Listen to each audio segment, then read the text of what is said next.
Now with Canelo Triple G, I know he's probably tired of talking about the same thing over and over. There was a kind of an issue with the judges. Did you guys finally decide who's going to be in the judges and the ref? Because I know Bird was one of the options, but you know it was a little awkward because Adelaide Bird was his wife. How did you come up with a decision for a new ref? It's really the Nevada Commission that assigned the officials. I have to give Bob Bennett and the commission a lot of credit. They made sure, if there was any conflicts or any concerns on either side, and both Golden Boy and the Triple G side agreed with Benji Esteves as the referee, and then the judges are Glenn Feldman, Steve Weisfeld, and Dave Moretti. So they were assigned by the Nevada Athletic Commission. Both sides were agreeable to all the officials, and I think this time the focus is going to be not on any controversies outside the ring or after the fight. It's all the focus is going to be on this tremendous fight inside the ring on September 15th. Now there was also an issue with the gloves. Canelo wanted to use one of his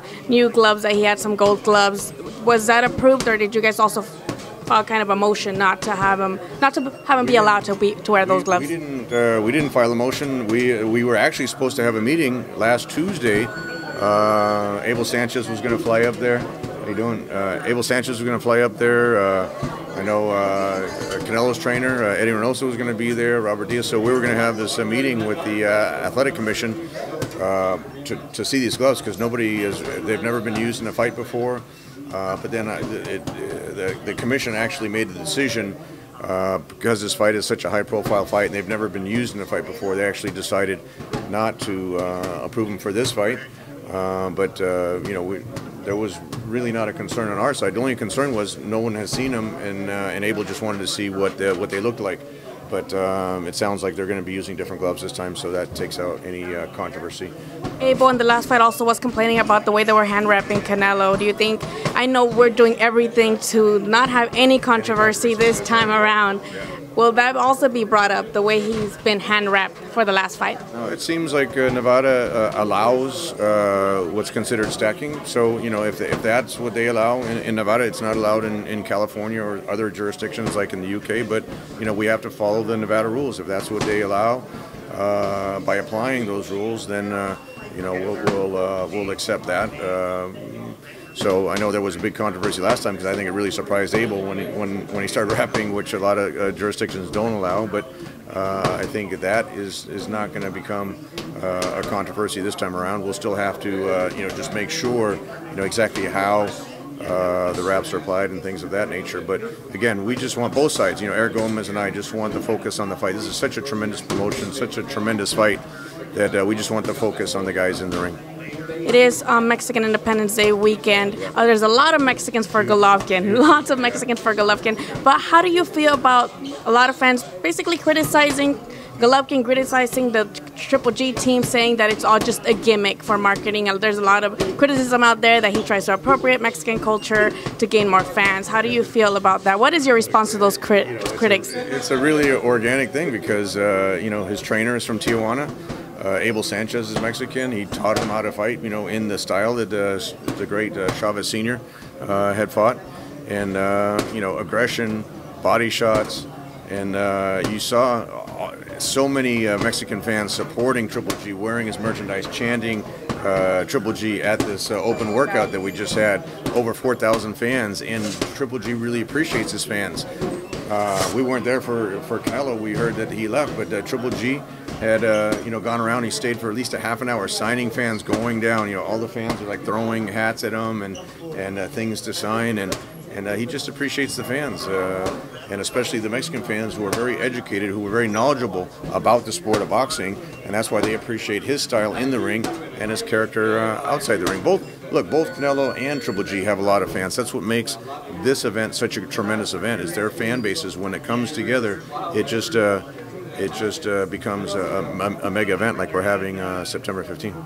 Should Triple G rise victorious and defend his titles, what would be next? I know he had a fight lined up. You guys had a backup with Billy Joe, who's fighting Andrade now. Would he be interested in fighting the winner of Andrade versus Billy Joe? He's always wanted to add that WBO title to his collection. We've never been able to make a fight with Billy Joe Saunders in the past. It looked like we came very close this time. In fact, I had the deal worked out with Frank Warren, except, you know, I made it clear that the priority would be Canelo if we can reach terms with the Canelo. That actually wound up happening an hour after the deadline. But, you know, he's focused on September 15th. He's focused on Canelo. If he wins, then I think his options are wide open who he fights after that. You also have the option of maybe doing a rematch with Jacobs, because he is also fighting for the vacant IBF. He's fighting for the vacant IBF with the mandatory, who was Triple G's mandatory as well. Would he rise victorious? Whoever rises victorious, would you guys be open to fighting the winner of that one as well? The middleweight division is red hot. You have the Jacobs fight against Everchenko. You know, that's an interesting fight. Then you have Triple G Canelo, the biggest fight in the sport of boxing. Then you have the Billy Joe Saunders fight, like you said. Then you have Murata. I mean, there's a lot of Charlo is out there. There's a lot of great fighters in the middleweight division. So, you know, with Triple G and Canelo being at the top two fighting each other. But then, you know, you got so many other guys out there that now it seems like guys finally want to get in the ring with Triple G. Before, you know, 2-3 years ago, nobody wanted to hear his name. When I was reaching out, you know, even Canelo vacated the title when he was mandated to do it. But look, you know, the fight's happening now. It's a rematch, and whatever happens after that, I think the doors are wide open. What was your response to Canelo saying that without him, Triple G is nothing, even though technically Triple G has been the champion in the middleweight division all along? I think people have to keep it in perspective. Triple G is the champion. Canelo is the challenger. Canelo made the most money in any fight that he's made. I think Canelo was relating that to the financial situation. Canelo made 4 times fighting Triple G than what he made when he fought Mayweather. And Mayweather is the biggest name in boxing. So you got to put it in perspective. Canelo is projected for this fight to make well over $50 million. He's never made that in his career outside of fighting Triple G. So again, both Triple G is making the most money fighting Canelo, and Canelo is making the most money fighting Triple G. But that's the way it's supposed to be. When you take risky fights like this, when you take huge profile fights like this, both guys are supposed to get paid. Both guys are very marketable. Both guys generate a lot of money, and that's what makes this event such a big event.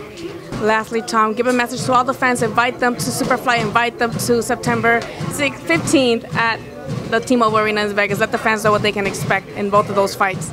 September 8th, Superfly 3 at the Forum. Tickets starting at $25. September 15th, the biggest fight in boxing this year. Triple G, Canelo, the 2 best middleweights fighting each other. It's good. It's a tremendous week of boxing on the September 8th on HBO, September 15th HBO pay-per-view.